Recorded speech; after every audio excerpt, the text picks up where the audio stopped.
اچھا، ایک ساتھی کا سوال ہے کہ ماں کا کتنا حق ہے، اور کیا ماں یہ کہتی ہے اپنے بچے کو نا، والدہ، کہ اگر تم نے یہ فلان کام نہیں کیا تو میں اپنی دودھ آپ کے لیے نہیں بخشاؤ گی نا، میرے دودھ آپ پر وہ آپ کے لیے میں معاف نہیں کرتی ہوں وغیرہ وغیرہ.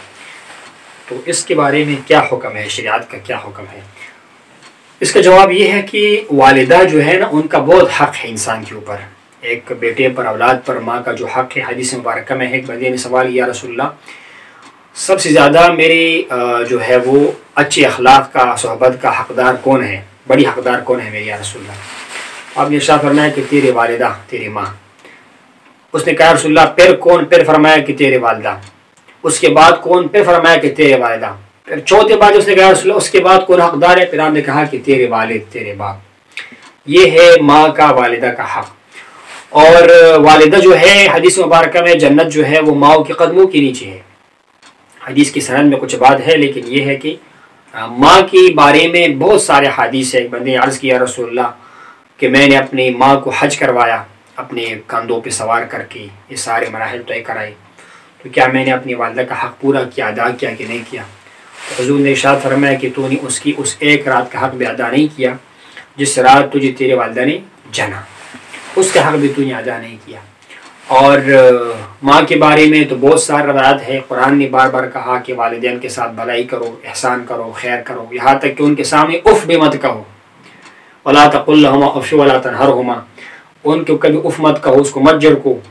اور اف کے بارے میں ہے کہ مفسرین فرماتے ہیں کہ اسی لیے ماں کے سامنے اف مت کرو. اگر تمہارے اوپر کبھی تکلیف بھی ہو اور تکلیف کی وجہ سے بھی تم اف کہو کرو گے تو تمہاری والدہ کو، ماں کو، باپ کو تکلیف ہوگی. اس سے بھی اجتناب کرنا ہوگا. کبھی ماں باپ کے سامنے ایسا کام نہیں کرنا جس سے ان کو تکلیف ہو. اس زمانے میں فساد کا دور ہے. بالعموم شادی کے بعد جب نئی خاتون گھر میں آتی ہے، اپنے شوہر کو نا وہ اغوا کر لیتی ہے، بالفاظ دیگر اپنے ماں باپ سے علیحدہ کر دیتی ہے اس کو. اس بارے میں بڑا احتیاط ضروری ہے. باقی یہ ہے کہ یہ کہنا کہ میرے دودھ تمہارے لیے معاف نہیں ہے، دودھ تو ماں کو پلانا ہے نا. جب ایک آدمی بچہ پیدا ہوتا ہے تو ماں کے اوپر تو اس کا یہ حق ہے کہ ماں اس کو دودھ پلائے. وہ تو ان کو پلانا ہی ہے، بچہ تو معصوم ہوتا ہے، چھوٹا ہوتا ہے. ویسے یہ ماں کی ناراضگی کی طرف اشارہ کرتا ہے کہ ماں کتنی ناراض ہے. یہ مجازن یہ بات کہی جاتی ہے کہ میں تیرے لیے دودھ معاف نہیں کروں گی، یعنی وہ میں آپ سے ناراض رہوں گی. اور خدا نہ کرے کسی سے ماں باپ ناراض ہیں تو اس کے لیے پھر یہ ہے کہ جنت میں داخلہ مشکل ہوگا. ایک روایت میں ہے کہ جو لوگ ماں باپ کی اجازت کے بغیر، رضامندی کے بغیر جہاد میں بھی چلے جاتے ہیں اور جہاد میں وہ شہید ہو جاتے ہیں، ان کے لیے بھی یہ ہے کہ جنت میں داخلہ مشکل ہے. اعراف کے مقام پر، جنت جہنم کے درمیان ایک مقام ہے، وہاں پر وہ رہیں گے. تو باقی تو اللہ تعالیٰ قادر ذات ہے، ممکن ہے کہ اس کے لیے معافی کا سبب بن جائے، والدین ان سے راضی ہو جائے بروز قیامت اور ان کے لیے داخلہ. لیکن یہ ہے کہ ارشاد ہوا ہے کہ اتنا جو ہے ماں کا وہ بندے کے اوپر حق ہے. تو والدین کی رضامندی و پھر والد کی رضامندی بھی ضروری ہے. رضا الرب فی رضا الوالد و سخط الرب فی سخط الوالد. باپ راضی ہے تو خدا راضی ہے، باپ ناراض ہے تو خدا ناراض ہے. اسی لیے اگر خدا نہ کرے کسی کے باپ اگر فرض کرے مسلمان بھی نہیں ہے نا، فرض کرے وہ بت پرست ہے، اپنی بت کی عبادت کے لیے جانا چاہتا ہوں، وہ خود چلا جائے گا. لیکن اگر وہ ضعیف ہے، بیمار ہے، علیل ہے، تو بیٹے پر لازم ہے کہ وہ جا کر اپنے باپ کو کندھوں پر بٹھائے، اٹھائے، اس کو گھر لے کر آئے. لے جائے گا نہیں بت پرستی کے لیے، لیکن جب وہ گھر آئے گا نا، اب تو گھر آنا ہے اس نے، آرام کرنا ہے اس نے، تو گھر اس کو لے کر آنا پڑے گا. اسی طرح بندہ نفل نماز پڑھ رہا ہے، عبادت ہے، اگر نفل نماز میں کھڑا ہے، اس کو ماں باپ آواز دیتا ہے، اس پر ضروری ہے کہ وہ نفل نماز چھوڑے اور اپنے ماں باپ کی سوال کا، وہ آواز کا جو ہے اس کو جواب دے، اس کے پاس آ جائے. اتنا حق ہے جو ہے جناب والا. اور اس کی بڑی فضیلت ہے. جن لوگوں نے اپنے ماں باپ کی دعائیں لی ہے دنیا میں بھی اس کو رنگ لگ جاتا ہے، ہم دیکھتے ہیں. اور انشاءاللہ آخرت بھی اس کا بھلا ہی بھلا ہوگا ماں باپ کی خوشی میں. پھر ماں باپ کی دعا اولاد کے حق میں قبول ہوتی ہے.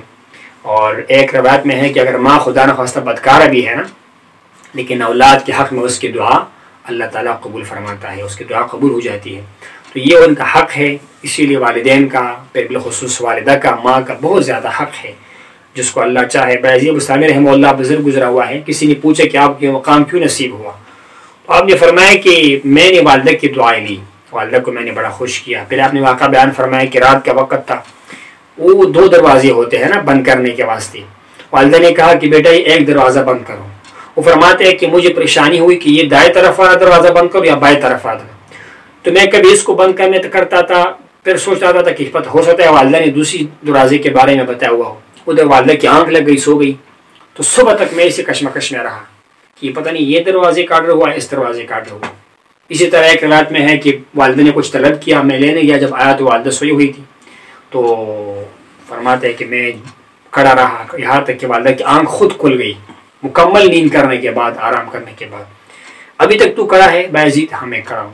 میں نے پانی پلایا، جو بھی چیز تھا وہ پلایا آپ کو. تو والدہ نے بڑے دعائیں دی. تو ان کی دعائیں لگ جاتی ہے. حضور پاک مبارک کی اپنی والدہ نہیں تھی، لیکن آپ نے ارشاد فرمایا کاش میری والدہ ہوتی اور مجھے آواز دی تھی، پکارتی میرا نام لے کر، اور میں آپ کی آواز کو جواب دیا کرتا. پھر آپ کی دودھ والے رضائی ماں تھی نا، بی بی حلیمہ سعدیہ، ان سے آپ کی کتنی محبت تھی. وہ تشریف لائے، حضور نے اپنا چادر اس کے لیے بچھایا. اپنے دودھ والے آپ کی جو ہے وہ دوسری والدہ جو کنیز تھی آپ کی چچا کی، اس کے لیے چادر بچھانا، ان سے محبت کا اظہار کرنا. تو یہ ہے کہ ان کی دعاؤں میں بڑا اثر ہے. اسی لیے ماں باپ کا ادب کرنا یہ بہت لازمی ہے، بہت ضروری. اللہ تعالیٰ ہمیں ادب کرنے کی توفیق نصیب فرمائے. آمین.